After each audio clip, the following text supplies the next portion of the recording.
बिस्मिल्लाहिर्रहमानिर्रहीम। मैं उम्मीद करता हूँ जी आप सब बच्चे ठीक ठाक होंगे। बच्चों, हम लोग आज इस लेक्चर में एक बहुत ही इंपॉर्टेंट टॉपिक पढ़ने जा रहे हैं जिसका नाम है बर्नौलीज इक्वेशन। ठीक है, ये आपको मैं जिस तरीके से लिखवाऊंगा सेम टू सेम आपने पेपर में उस तरीके से लिखना है। जो बात आपको मैं बताऊंगा एक्स्ट्रा उसके ऊपर मैं लिखूंगा कि ये चीज एक्स्ट्रा है, वो आपने बोर्ड के पेपर में नहीं लिख रही, मगर वो चीज आपके लिए बड़ी इंपॉर्टेंट होगी एमसीक्यूज के हवाले से भी। तो ये टॉपिक बड़ा इंटरेस्टिंग टॉपिक है। ठीक है, ये हमारा तकरीबन बर्नौलीज इक्वेशन 2 या 3 लेक्चर्स के अंदर जाएगा। ठीक है, तो आज हम लोग इसके फार्मूले की जस्ट डेरिवेशन करेंगे, फिर इसकी एप्लीकेशंस भी हम लोग डिटेल में पढ़ेंगे। तो बच्चों, सबसे पहले हमें ये पता होना चाहिए जी कि बर्नौलीज इक्वेशन क्या होती है। बच्चों, ये आपके अंकल बर्नौली ने क्या काम किया था। ये जो आपके अंकल बर्नौली थे ना बच्चों, इन्होंने जो किसी एक पाइप में फ्लूइड फ्लो कर रहा हो, अगर ठीक है एक आइडियल फ्लूइड किसी पाइप में फ्लो कर रहा है बच्चों, उस फ्लूइड के प्रेशर को, उस फ्लूइड की स्पीड और वो फ्लूइड किसी अगर हाइट पर है अर्थ से, उसकी हाइट के साथ रिलेट किया था। आपके अंकल बर्नौलीज ने क्या काम किया था बच्चों, फ्लूइड के प्रेशर को, फ्लूइड की स्पीड और फ्लूइड किसी पर्टिकुलर हाइट पर है अगर किसी पाइप में, तो बच्चों उसकी हाइट से रिलेट किया था। और ये सारी की सारी कैलकुलेशन इन्होंने किस लॉ की बेस पर की, तो बच्चों याद रखिएगा पहला सबसे इसमें इंपॉर्टेंट पॉइंट कि it is based upon law of conservation of energy. सबसे पहला इंपॉर्टेंट पॉइंट कि Bernoulli's equation is based upon law of conservation of energy. जिस तरह equation of continuity law of conservation of mass पर ओबे करती थी, इसी तरह बर्नौलीज इक्वेशन बच्चों law of conservation of energy से हम लोग इसको डिराइव करते हैं। अब ये law of conservation of energy से इसको कैसे डिराइव करना है, एक तो टाइम पे आते नहीं है, अभी तक मुझे एंटर करना पड़ा है बार बार बच्चों को। अच्छा, अब बच्चों law of conservation of energy को इन्होंने कैसे यूज किया, उसको करने से पहले आप लोग बच्चों 2-3 लाइनें लिखे। Bernoulli's equation is a fundamental equation. बच्चों, बर्नौलीज इक्वेशन एक फंडामेंटल इक्वेशन है फ्लूइड डायनामिक्स में। Fundamental equation in fluid dynamics. बच्चों, फ्लूइड डायनामिक्स में एक fundamental equation which relates pressure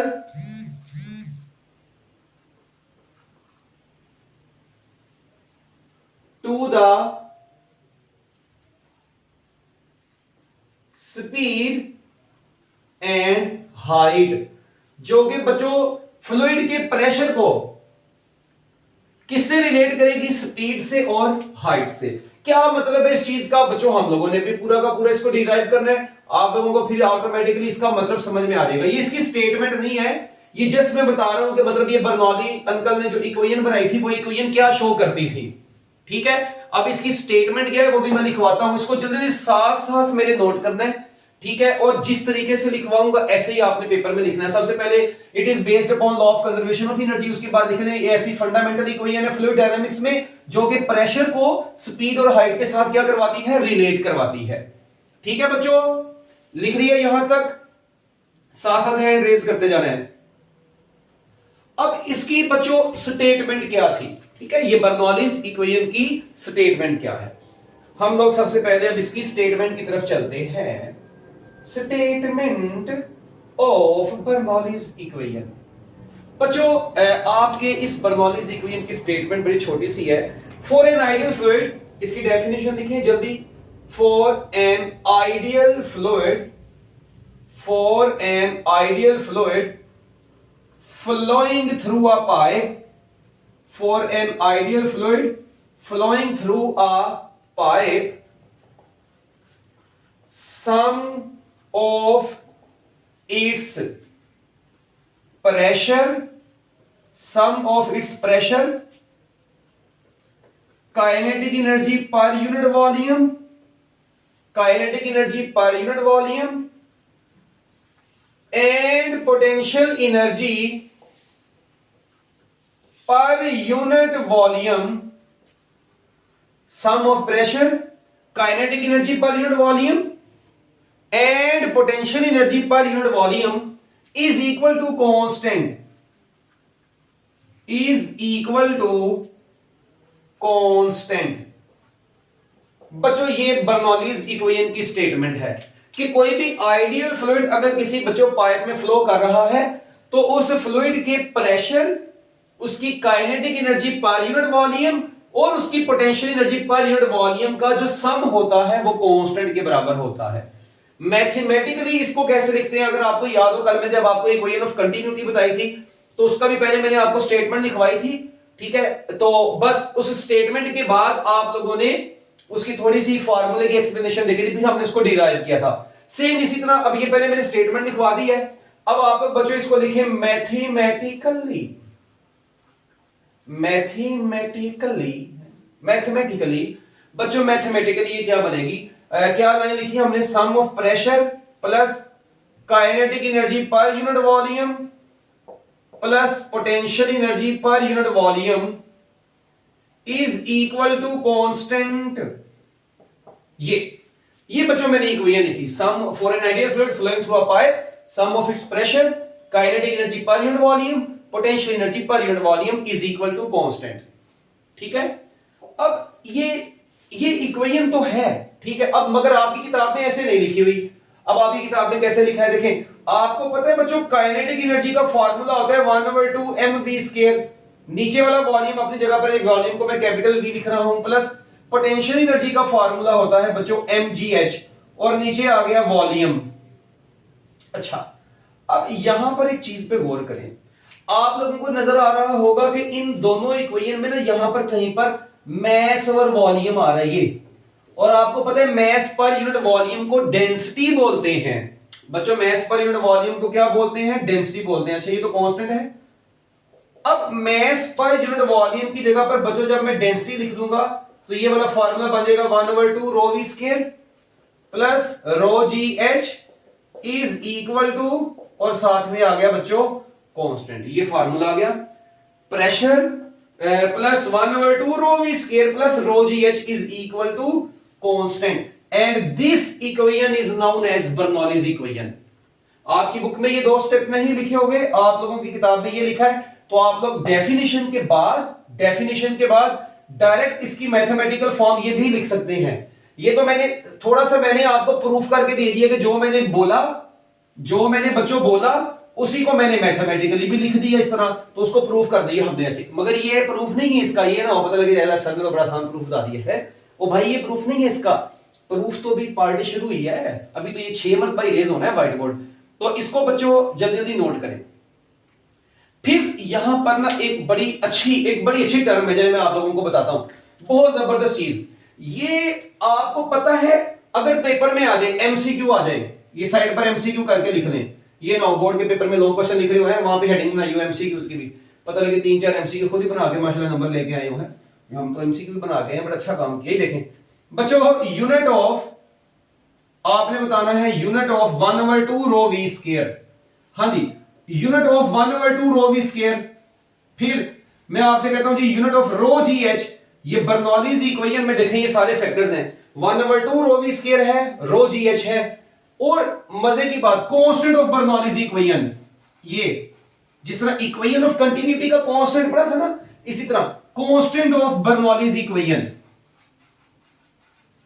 ले जी, कांस्टेंट ऑफ बर्नौलीज इक्वेशन। बच्चों वो कहता है जी इन तीनों के यूनिट बताएं, तो यार मेरी बात सुनो, आप लोग आज तक बचपन में से लेके अभी तक एक चीज पढ़ते हैं कि सेम फिजिकल क्वांटिटीज की एडिशन होती है, ठीक है। तो अब मुझे ये बताएं, अगर ये चीज प्रेशर है तो प्रेशर का तो यूनिट होता है न्यूटन पर स्क्वायर मीटर, तो भाई मुझे ये बताओ अगर ये चीज इसमें ऐड हो गई है, प्रेशर का यूनिट क्या होता है, न्यूटन पर स्क्वायर मीटर, तो ये देखें अगर ये प्रेशर है यानी न्यूटन पर स्क्वायर मीटर है, तो बच्चों मुझे ये बताओ कि ये भी न्यूटन पर स्क्वायर मीटर नहीं होगा, बिल्कुल ये भी न्यूटन पर स्क्वायर मीटर नहीं होगा, कभी सुना हो प्रेशर में मैस ऐड किया हो, है? कभी सुना हो एक बंदा 50 किलोग्राम वेट वाला बंदा, मैस वाला बंदा 10 किलोमीटर दौड़ा है तो उसका मैस कितना हो गया हो? 10 जमा 50 कभी किया हो। ओ भाई, डिफरेंट फिजिकल क्वांटिटीज कभी भी फिजिक्स में ऐड नहीं होती, हमेशा सेम नेचर वाली फिजिकल क्वांटिटीज ऐड होती हैं। तो अगर प्रेशर में 1/2 रो वी स्क्वायर ऐड हुआ, इट मींस इसके भी यूनिट न्यूटन पर स्क्वायर मीटर ही है। इस रो जीएच के यूनिट भी न्यूटन पर स्क्वायर मीटर है। तो बच्चों जब इन तीनों को ऐड करेंगे तो आंसर क्या आ जाएगा? है 3 आ जाएगा ना? 3 इज कांस्टेंट और न्यूटन पर स्क्वायर मीटर यूनिट का उस कांस्टेंट से कोई लेना देना नहीं है। इसका मतलब इस कांस्टेंट के भी ओवरऑल क्या यूनिट आ गए? न्यूटन पर स्क्वायर मीटर आ गए। तो बच्चों ये आप लोगों ने याद रखने, यहां से बड़े इंपॉर्टेंट एमसीक्यू है कि इस बर्नौलीज इक्वेशन में 1/2 रो वी स्क्वायर का यूनिट क्या होता है, रो जीएच का यूनिट क्या होता है। आप लोग इसको डिराइव भी कर सकते हैं, न्यूटन पर स्क्वायर मीटर आएगा। 1/2 आपको पता है फार्मूले में यूज नहीं होता, यूनिट्स में यूज नहीं होता, ठीक है। आप लोग डेंसिटी की यूनिट्स पुट करें, ठीक है, स्पीड के यूनिट पुट करें, उसका स्क्वायर में सॉल्व करेंगे, न्यूटन पर स्क्वायर मीटर ही आएगा, इसमें कोई परेशानी वाली बात नहीं है, उस तरीके से भी आ जाएगा। तो बच्चों यहां तक इसको नोट कर लें, जल्दी जल्दी शाबाश, मिनट लगा के जब नोट करने हैंड रेज कर देना, हरियर ताकि मैं इसको रेज कर दूं जल्दी जल्दी। ये YouTube पे जो अपलोड करना है वो हैंड रेज नहीं करेंगे, इधर जूम वाले, ठीक है, जल्दी जल्दी शाबाश। इसको नोट कर लिया जी आप लोगों ने। भाई जो जिसकी स्पीड स्लो होने वो स्क्रीनशॉट ले लिया करे ताकि हम लोग फौरन आगे चल सकें। इतना टाइम नहीं ना होता फिर इस तरह, तो फिर हमारा लेक्चर जो है ना वो जो हमने 40 मिनट में पढ़ना है वो 1 घंटे में पढ़ा जाएगा। जल्दी जल्दी शाबाश। जब एंड पर रह जाए जो बच्चे का, मैं हालांकि आहिस्ता आहिस्ता बोल रहा हूँ, स्लो स्लो बोल रहा हूँ, मेरे ख्याल आप लोग साथ साथ लिखते जा सकते हैं। ले जी, अब बच्चों हम लोगों ने एक और बात, चलो मैं बता दूं, यहां पे याद आ गई। ये असल में बच्चे कहते हैं सर ये भी प्रेशर है, ये भी प्रेशर है, ये भी प्रेशर है, ये भी प्रेशर है, तो इन तीनों प्रेशर में फर्क क्या है? ये भी तो एक सोचनेबल बात है ना। और भाई मेरी बात सुनो, इसको बोलते हैं हम लोग फिजिक्स में, ये पेपर में नहीं लिखनी है, एक्स्ट्रा बात है, पेपर में भी तो सिर्फ ये 2 लाइनें, ये स्टेटमेंट और ये फार्मूला, बस। ये जो एक्स्ट्रा चीजें बता रहा हूं जस्ट आपके कॉन्सेप्ट्स को क्लियर करने के लिए है, ठीक है। ये इसमें जो ये वाला पी होता है बच्चों, इसको हम लोग नाम देते हैं स्टैटिक प्रेशर का। इसको हम लोग नाम देते हैं बच्चों किसका? स्टैटिक प्रेशर का, ठीक है। फ्लूइड का स्टैटिक प्रेशर होता है ये। और बच्चों ये जो 1/2 रो वी स्क्वायर होता है ना, इसको हम लोग नाम देते हैं बच्चों डायनामिक प्रेशर का, क्योंकि इसमें देखें वेलोसिटी आ गई है, मोशन आ गई, तो बच्चों ये होता है डायनामिक प्रेशर। इसे क्या बोलते हैं हम लोग? डायनामिक प्रेशर बोलते हैं।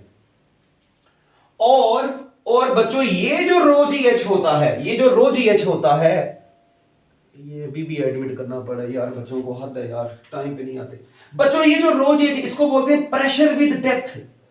इसे क्या बोला जाता है? प्रेशर विद डेप्थ, क्योंकि इसमें हाइट आ गई है, हाइट की वजह से इसको प्रेशर विद डेप्थ बोलते हैं। अभी इन तीनों प्रेशर्स की मैं आप लोगों को आगे जाके चीजें डिटेल में भी बताऊंगा। तो अभी आप लोग याद रखेंगे, ये रो जीएच को प्रेशर विद डेप्थ बोलते हैं, इसको डायनामिक प्रेशर बोलते हैं, इसको स्टैटिक प्रेशर बोलते हैं, ओके। और इन सब के यूनिट्स आपको आने चाहिए, ओके जी बच्चों। अब हम लोग इस फार्मूले को डिराइव करेंगे। ये पूरा फार्मूला ये बना कैसे, क्यों, मतलब किसी भी आइडियल फ्लूइड के pressure, kinetic energy per unit volume, potential energy per unit volume का सम कांस्टेंट के बराबर कैसे आता है, इस चीज को अब हम लोगों ने वेरीफाई करना है, या आप लोग कह रहे हैं कि प्रूफ करना है। लो जी, अब इसका प्रूफ आप लोगों को थोड़ी सी कैलकुलेशन करनी पड़ेगी, साथ साथ मेरे चलते जाना है तो जिंदगी में सुकून बनता जाएगा। जो पीछे रह गया मैं कुछ नहीं कर सकता, ठीक है। अब वो दिन चले गए आपके कि आप लोगों को उंगली पकड़ के, ठीक है जी, तो पूरा जो है ना ABC लिखनी सिखाई जाए। लो जी बच्चों, नेक्स्ट यहां पर देखें, एक और बड़ी इंपॉर्टेंट बात, एक्सप्लेनेशन की हेडिंग बनाएंगे आप लोग, हेडिंग बना देंगे बच्चों आप लोग इसकी एक्सप्लेनेशन की, और एक्सप्लेनेशन में अब आप लोगों ने क्या क्या लिखना है, एक्सप्लेनेशन की हेडिंग बनाएं, ठीक है। एक्सप्लेनेशन, यहां पर सबसे पहले आप लोग एक छोटी सी डायग्राम बना लें, ठीक है। नॉन यूनिफॉर्म पाए का जी आपके पास ऐसे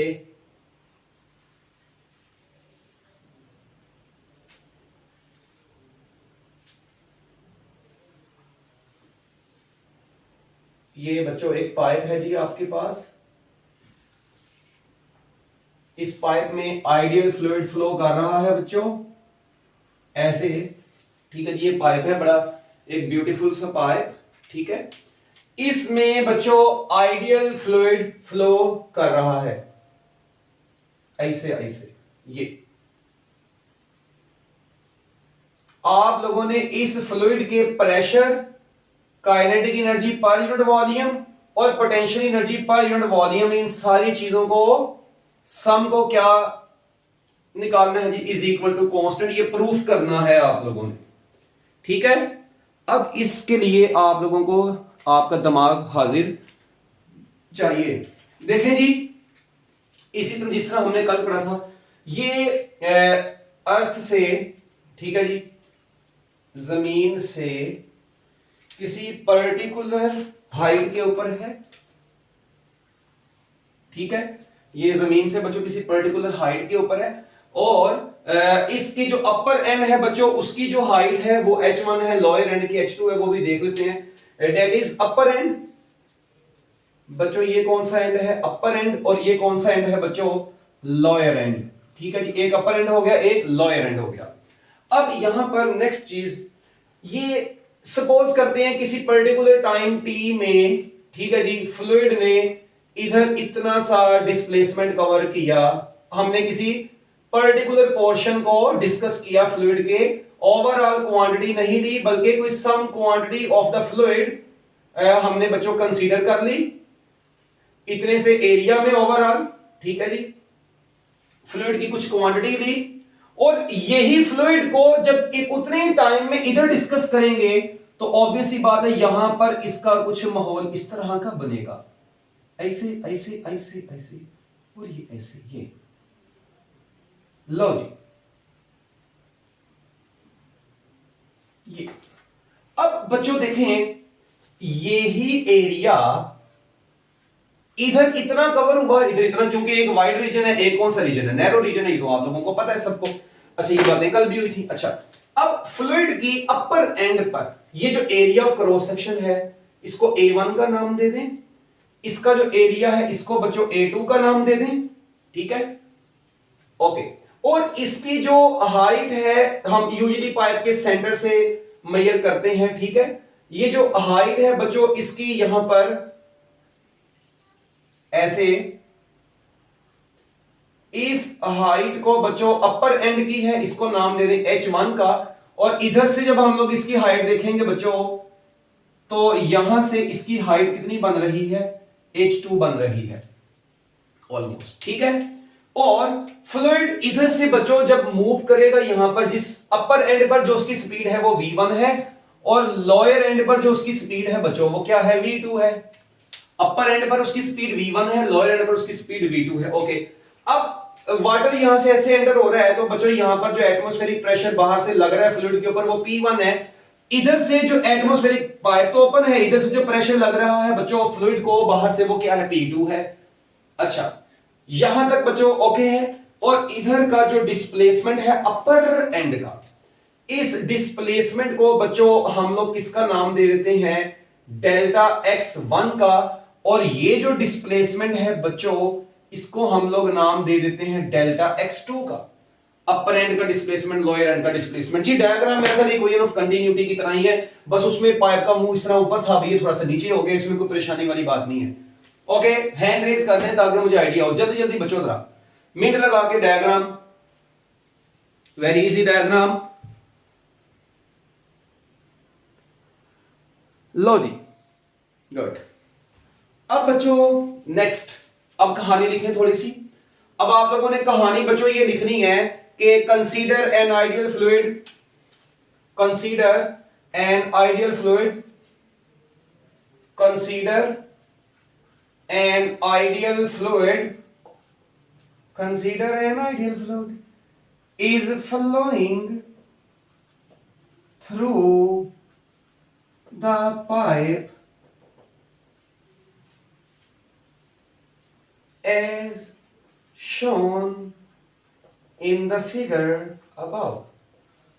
जैसा कि आपको ऊपर वाली डायग्राम में नजर आ रहा है कि आइडियल फ्लूइड है बच्चों, जो कि पाइप के अंदर से क्या कर रहा है, फ्लो कर रहा है, ठीक है। अब बच्चों मुझे ये बताएं, according to law of conservation of energy, क्योंकि मैंने आपको बताया था कि ये law of conservation of energy को यूज करके ही बनना है। तो बच्चों according to law of conservation of energy, तो बच्चों law of conservation of energy के मुताबिक यहां पर क्या होगा, फ्लूइड ऊपर से नीचे आ रहा है, जो total work done by the fluid है ना बच्चों, work done by the fluid, बच्चों ये किसी खुलासे में इस तरह से नहीं लिखी है बात, जिस तरीके से मैं आपको करवाने लगा हूं ए टू जी, अच्छे तरीके से इसकी हम लोगों ने कैलकुलेशन को देखना है, तो बड़ा इंटरेस्टिंग टॉपिक है आपके लिए। Work done by the fluid is equal to change in kinetic energy, उसकी काइनेटिक एनर्जी का change plus change in potential energy, और उसकी पोटेंशियल एनर्जी का चेंज, उन दोनों के सम के बराबर होता है। Total work done by the fluid is equal to change in kinetic energy plus change in potential energy. बच्चों जो टोटल देखें, फ्लूइड ऊपर से नीचे आ रहा है, उसका जो ओवरऑल वर्क है वो वर्क एनर्जी प्रिंसिपल को भी अगर आप लोग देख रहे हैं उसके मुताबिक उसका जो टोटल वर्क है वो change in kinetic energy plus change in potential energy के बराबर है। उसकी कुछ काइनेटिक एनर्जी में भी चेंज आ रहा है, देखे ना ये वाइड रीजन है, तो आपको पता है जहां पे एरिया ज्यादा होता है वहां पे स्पीड कम होती है, हमने पढ़ा था इक्वेशन ऑफ कंटिन्यूटी में, और यहां पर स्पीड ज्यादा होगी एरिया क्योंकि कम है, तो इसका मतलब ये हुआ कि ऊपर से नीचे आते स्पीड चेंज हुई कि ना, इसका मतलब काइनेटिक एनर्जी चेंज हुई, फ्लूइड की काइनेटिक एनर्जी में चेंज आया, और हाइट इधर अपर एंड की हाइट ज्यादा है, लोअर एंड की हाइट कम है।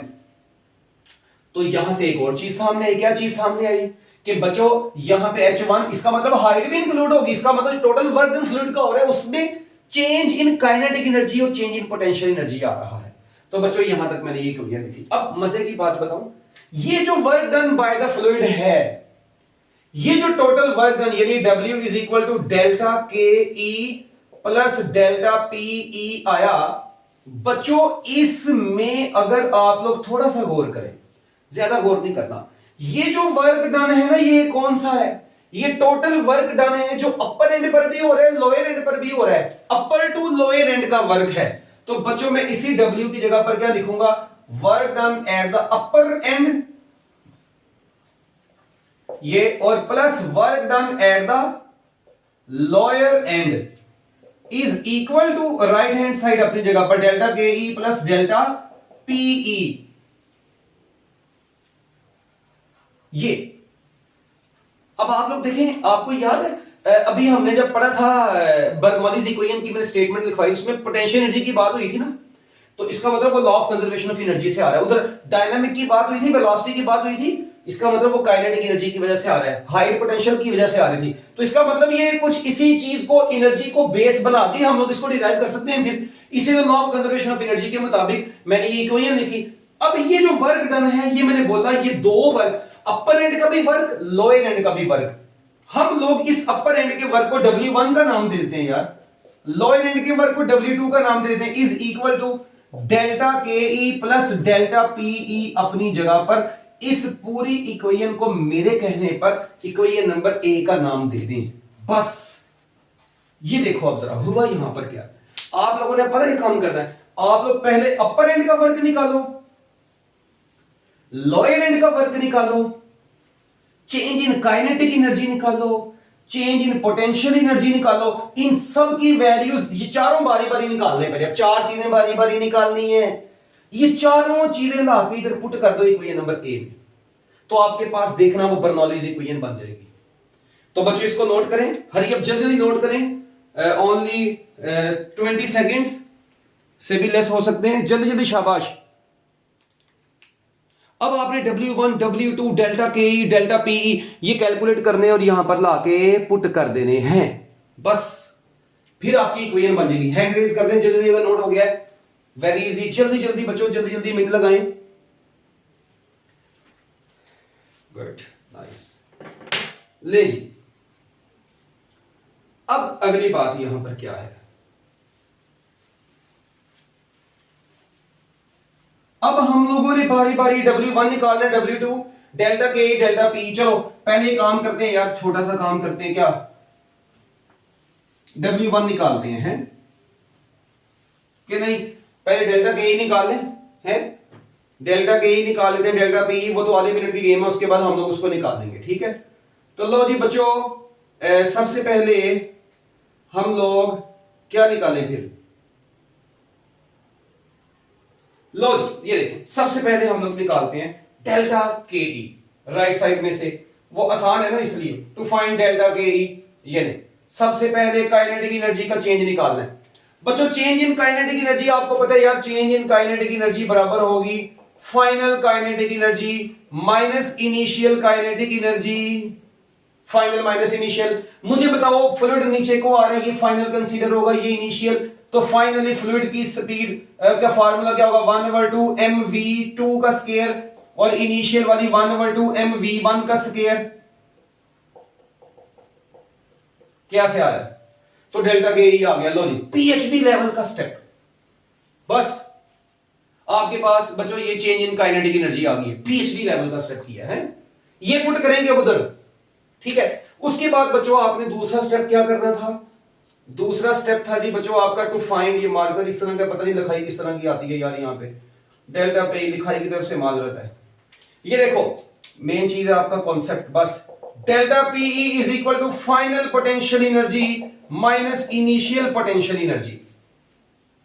मुझे बताएं फाइनल पोटेंशियल एनर्जी कितनी होगी, ऑब्वियस सी बात है mgh2 होगी, और इनिशियल mgh1 होगी। अच्छा अब यहां पर एक कंफ्यूजन, अपने 10 साल के धंधे के एक्सपीरियंस पे हर साल बच्चों के दिमाग में ये क्वेश्चन आता है कि सर जी हाइट तो बड़ी h1 है, तो h1 माइनस h2 क्यों नहीं लिखा हो भाई। मेरी बात सुने, कोई मसला नहीं है, हम कौन सा यार यहाँ पे वैल्यू कैलकुलेट कर रहे हैं, ठीक है ये वाली हाइट mgh2 छोटी है, ये बड़ी, आंसर माइनस में आ जाएगा, तो फिर क्या हुआ, पोटेंशियल एनर्जी का आंसर माइनस में आ गया, फिर क्या हुआ, अट्रैक्शन को शो कर देंगे। अब वो बहरहाल हमें उससे कोई लेना देना नहीं है ना, अभी जो मर्जी है, बस आपने इसको फाइनल माइनस इनिशियल के हिसाब से याद रख दिया, अदरवाइज आप लोग खुद ही कंफ्यूज हो जाएंगे, ठीक है।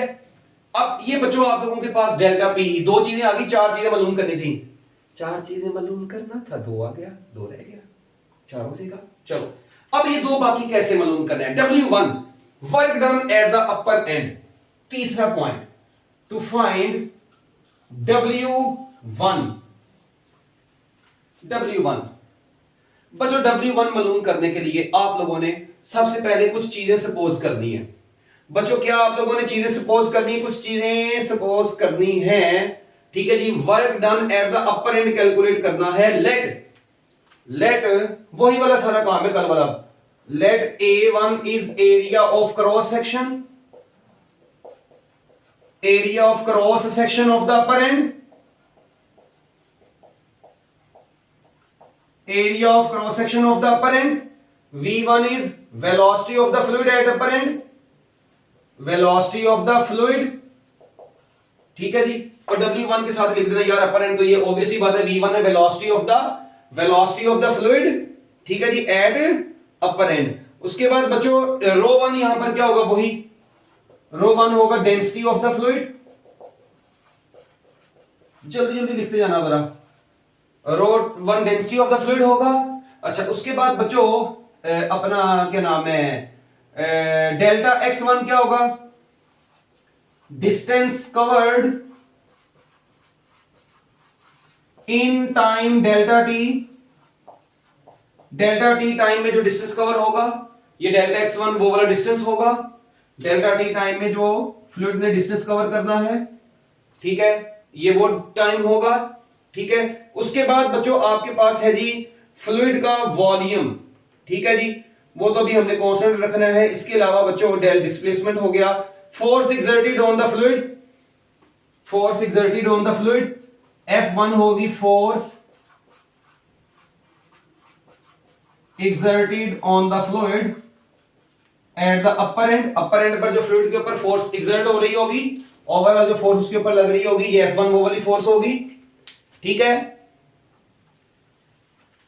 तो बच्चों अब मुझे बताएं वर्क का फार्मूला क्या होता है, इसके नीचे अब आपने लिखना है वर्क का फार्मूला क्या होता है। आप लोगों ने पढ़ा हुआ यार, वर्क का फार्मूला होता है फोर्स इनटू डिस्प्लेसमेंट, तो मैं लिख सकता हूं F1 डेल्टा x1, बताएं मुझे यार वर्क का फार्मूला होता है फोर्स इनटू डिस्प्लेसमेंट, तो मैं F1 डेल्टा x1 लिख सकता हूं, जल्दी हैंड रेज कर दे भाई, वर्क का फार्मूला यार। अच्छा अब आप लोगों ने वो भी पढ़ा होगा बचपन में एक फार्मूला कि प्रेशर होता है फोर्स ओवर एरिया, तो फोर्स बराबर होता है प्रेशर इंटू एरिया है। फोर्स किसके बराबर होता है? Pressure into area. ये देखो ना आजकल वो चला हुआ है सर जी, वो प्रेशर होता है ना फोर्स ओवर एरिया है, तो फोर्स किसके बराबर होता है? Pressure into area.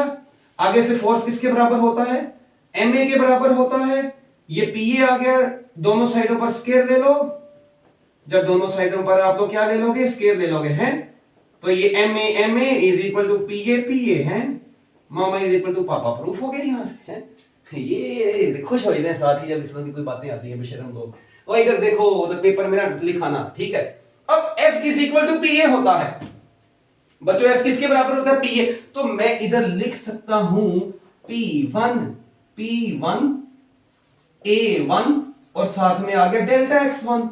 तो W1 is equal to P1 A1 delta x1, P1 A1 delta x1, ठीक है।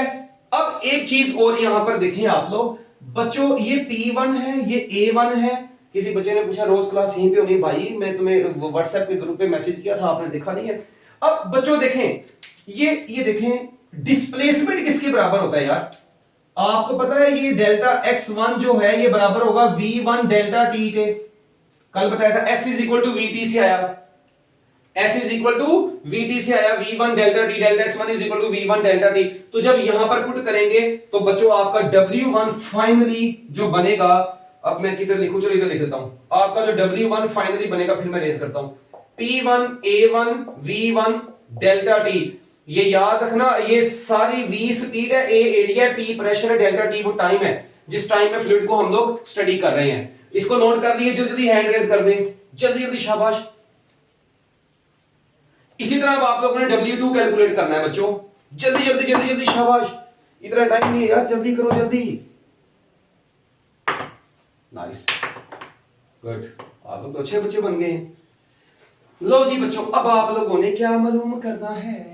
अब आप लोगों ने W2 मालूम करना है। क्या मालूम करना है? W2। ये W1 आया, ठीक है। W1 फाइनली बराबर आया P1 A1 V1 delta T की जगह पर। अब आप लोगों ने बच्चों क्या मालूम करने जा रहे हैं? To find W2। लो जी, अब W2 मालूम करना है यार। मुझे ये बताओ, आपको पता है W2 में भी सेम वही काम, A2 इज, जल्दी जल्दी लिखना, area of cross section, area of cross section at upper, नहीं अब लोअर एंड आएगा। कौन सा एंड? Lower and. V2 क्या होगा? Speed of the fluid, speed of the fluid at lower and. और उसके बाद बच्चों आपको पता है डेल्टा x2 क्या होगा? Distance covered by the fluid at the, कौन सा end? Distance covered by the fluid at lower end है, लोअर एंड, लोअर, लो जी, lower and.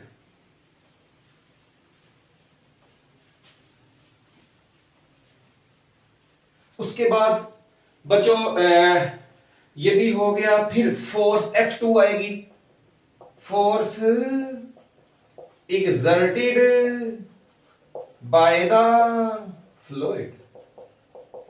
F2 is force exerted by the fluid, ठीक है जी।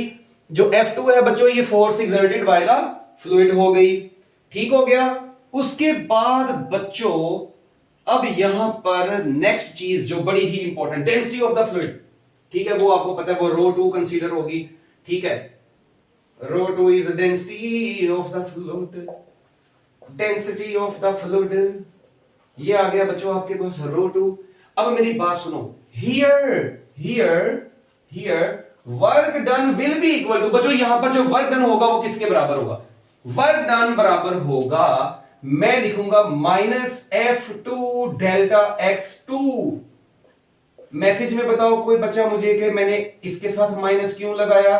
चलो छोड़ो यार, इतना टाइम नहीं है। ये देखो इधर, ओ भाई ये फ्लूइड इधर आ रहा है, ठीक है। और जो इसके ऊपर फोर्स लग रही है, देखिए यहां पर क्या था? फोर्स इसी की डायरेक्शन में लग रही थी, ठीक है, पैरेलल। यहां पर फ्लूइड बेचारा नीचे आ रहा है, फोर्स इसको किधर को लग रही है? बताओ, डिस्प्लेसमेंट इसका आगे को हो रहा है, फोर्स इसको इधर को लग रही है, ठीक है। तो ऑब्वियस ही बात है, अपर एंड पर प्रेशर इस साइड पर था, लोअर एंड पर प्रेशर इस साइड पर है, तो दोनों की फोर्सेस भी ऑपोजिट होंगी। तो बच्चों इसलिए यहां पर माइनस आ गया ओवरऑल वर्क डन। ठीक है, अब देखें बच्चों माइनस F2 डेल्टा X2 आया, इसी अब वही कहानी सारी, F2 की जगह पर क्या आ गया minus P2 A2 delta X2, इस डेल्टा X2 की जगह पर क्या आ गया बच्चों, डेल्टा X2 की जगह पर आ गया V2 डेल्टा T, तो ये आपका W2 आ गया है। ये लो बच्चों, आपने W1 और W2 कैलकुलेट कर लिया, आपने नहीं किया मैंने किया है, कहते हैं कर लिया है, बेशरम लोग मजाक बनाया हुआ है। ये देखो लो जी बच्चों, अब आपके पास W1 भी आ गया, W2 भी आ गया। अब W1 भी आ गया, W2 भी आ गया, काइनेटिक एनर्जी भी आ गई थी, क्या ख्याल है, पोटेंशियल एनर्जी भी आ गई थी। अब थोड़ा सा स्पेस हमें ज्यादा चाहिए, इसको नोट करें, ठीक है, फिर मैं इसको रेज करता हूं। अब हम लोगों ने बच्चों फाइनली ये W1 W2 डेल्टा के डेल्टा पी वो सारी पुट कर देनी है, वो जाके इक्वेशन नंबर ए में। तो आप लोग यहां पर एक लाइन लिख रहे हैं, put W1 W2 delta K E and delta P E in equation number A, वो इक्वेशन नंबर ए में पुट कर देना है। जल्दी करो, जल्दी जल्दी, शाबाश, मिनट लगाओ। ओके, नोट कर दिया, नोट कर दिया, नोट कर दिया, नोट कर दिया। भाई इतना टाइम नहीं है यार, जल्दी करो, क्या करते हो तुम लोग।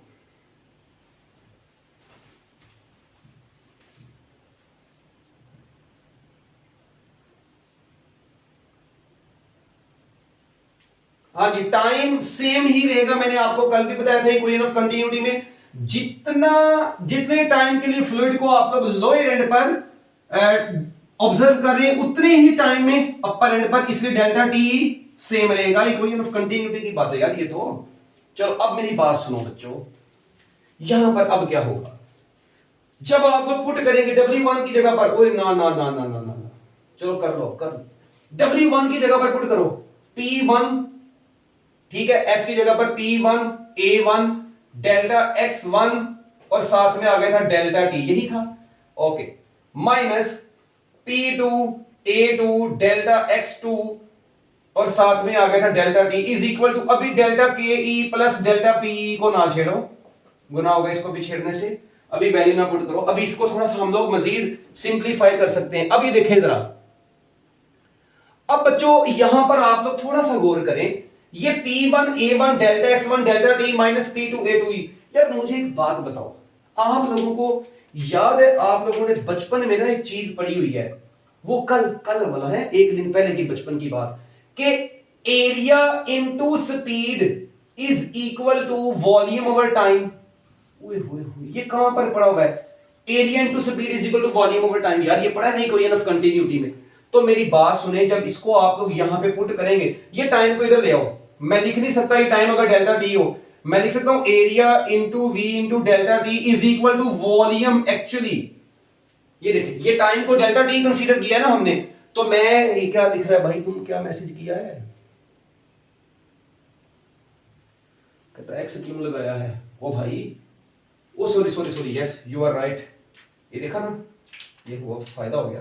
और भाई यहां पर V1 आना है, स्पीड की बात हो रही थी ना, सॉरी बाय मिस्टेक हो गया ये। अच्छा, P1 A1 V1 delta T, P2 A2 V2 delta T, ठीक है। अब बच्चों यहां पर देखें, AV into delta T is equal to volume.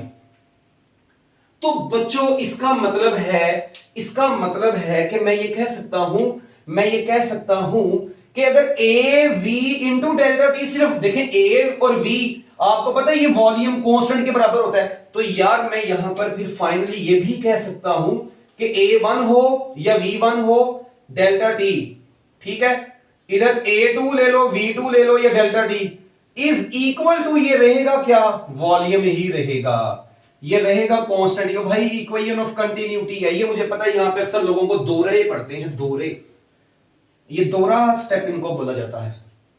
ओ भाई कोई दोहरा पढ़ने वाली बात नहीं यार, देखो मेरी बात सुनो, कल ये फार्मूला पढ़ा था, A1 V1 is equal to A2 V2 is equal to constant, चलो ऐसे याद रख लो, ये पढ़ा था। अच्छा, इस कांस्टेंट को क्या बोला था, A1 V1 is equal to A2 V2 is equal to, इस साइड पर लिख लेना आपने समझने के लिए, वॉल्यूम ओवर टाइम। अच्छा ये लिखा था, तो यार मेरी बात सुनो, ये टाइम को इधर ले आओ। A1 V1 delta T is equal to A2 V2 delta T is equal to अकेला वॉल्यूम ना बच गया। तो ऐसे लिख लो या ऐसे लिख लो, बात एक ही है। Area 1 V1 delta T is equal to area 2 V2 delta T is equal to volume. इसका मतलब ये हुआ कि ये जहां जहां पर A1 V1 delta T, A2 V2 delta T नजर आ रहा है, इनकी जगह पर वॉल्यूम आ जाएगा। इनकी जगह पर क्या आ जाएगा बच्चों? वॉल्यूम आ जाएगा। तो जरा मेरी बात सुनना, जब मैं वॉल्यूम पुट कर दूंगा तो P1 volume minus P2 volume, अब वॉल्यूम आया है, is equal to delta K E plus delta P E. इस वॉल्यूम को कॉमन ले लिया जाए तो P1 minus P2 into volume is equal to delta K E plus delta PE. क्या ख्याल है? नेक ख्याल है? ओके ओके बच्चों, इसको नोट कर ले जल्दी जल्दी, शाबाश, मिनट लगा के जल्दी जल्दी नोट करो। P1 minus P2 into volume is equal to delta K E plus delta P E आ गया। Hurry up. अब बस ये देखें, अब वॉल्यूम आपको पता है यार। ओके, हैंड रेज कर देना। ओके, जल्दी हैंड रेज कर देना ताकि मुझे आइडिया हो जाए। यहां तक हो गया तो अब देखो यार, वॉल्यूम की जगह पर क्या आएगा मुझे बताओ बच्चों। P1 माइनस P2, वॉल्यूम आपको पता है मैस ओवर डेंसिटी होती है। यार ये देखो, डेंसिटी क्या होती है?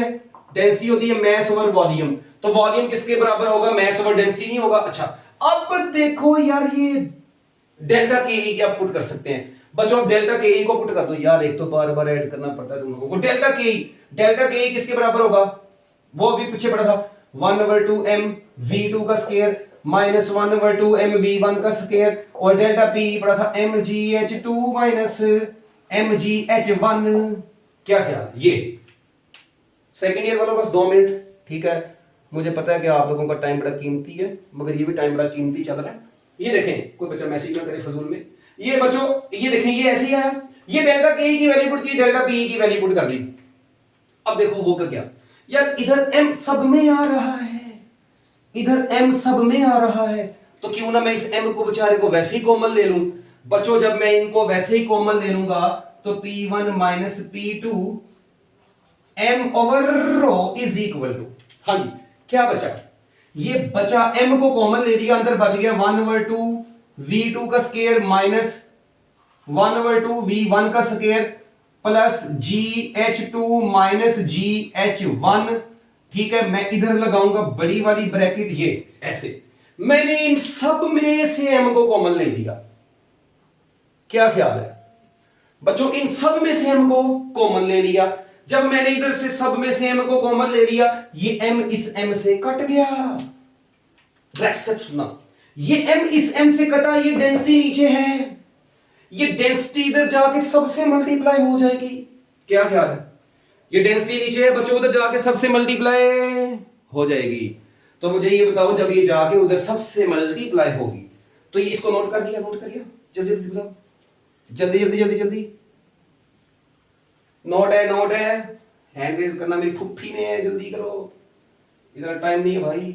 अच्छा अब देखो, ये mm से कटा, ये रो नीचे डिवाइड हो तो जाके सबसे मल्टीप्लाई हो जाएगा।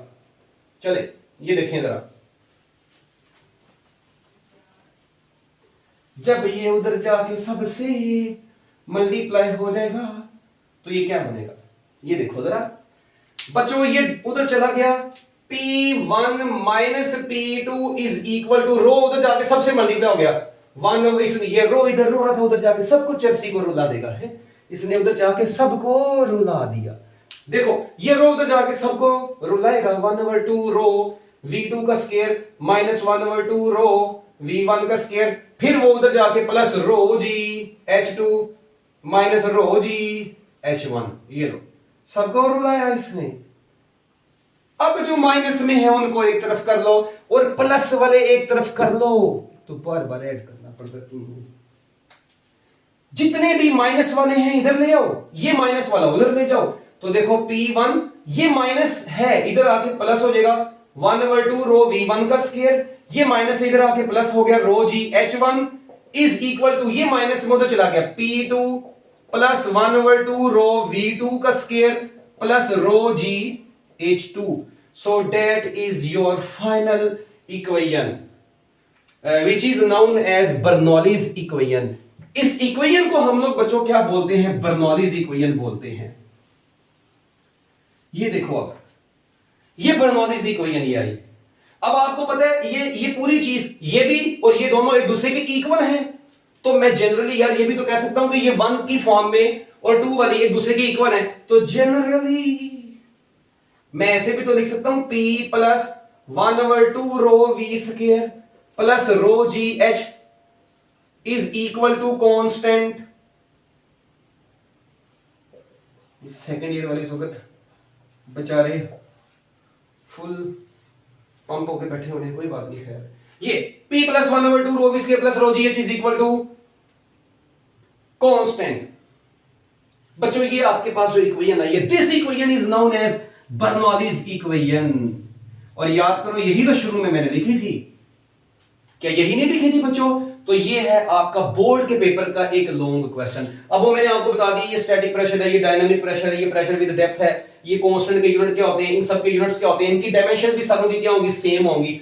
ठीक है, इसी में आप लोग देखें, इसी में अब आप लोग पुट करते हैं डेंसिटी की जगह पर मैस, ये V स्क्वायर अपनी जगह पर नीचे आ गया वॉल्यूम, प्लस डेंसिटी की जगह पर मैस और नीचे आ गया volume is equal to constant. तो यहीं से तो पता चला था हमें कि बच्चों ये देखें, अब 1/2 mv स्क्वायर मिलके काइनेटिक एनर्जी बन गया कि kinetic energy per unit volume plus और mgh मिलके potential energy per unit volume is equal to constant. यही तो आपकी इक्वेशन बनी थी, यही तो आपकी डेफिनेशन बनी थी बाद में इक्वेशन, और ये मैं आपको ऑलरेडी शुरू में बता चुका हूं. तो ये था बच्चों आपका आज का ब्यूटीफुल सा लेक्चर. तो मैं उम्मीद करता हूं कि आप लोगों को ये सारी समझ आ गई होगी डेरिवेशन की. नेक्स्ट लेक्चर में इंशाल्लाह हम लोग इसकी एप्लीकेशंस को पढ़ेंगे. अल्लाह हाफिज.